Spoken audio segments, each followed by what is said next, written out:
So let's delve into the future of online banking.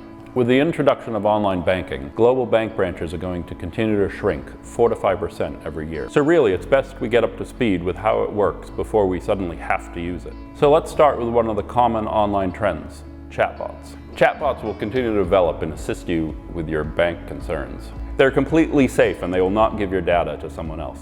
They've been programmed with artificial intelligence to help provide you with the best assistance possible. Another online banking trend is digital wallets.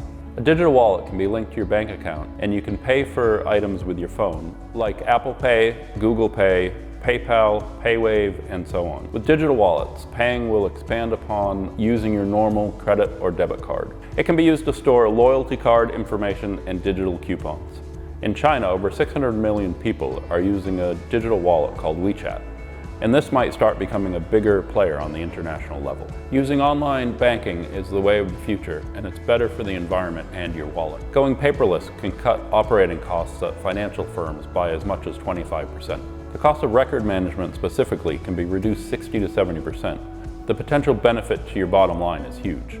Once you have confidence in the online system, it really does make your life easier. Paying someone, transferring money, checking balances, budgeting, all this is literally at your fingertips on the phone. It's safe, it's way more convenient, and only needs a few minutes to get to grips with. So jump in.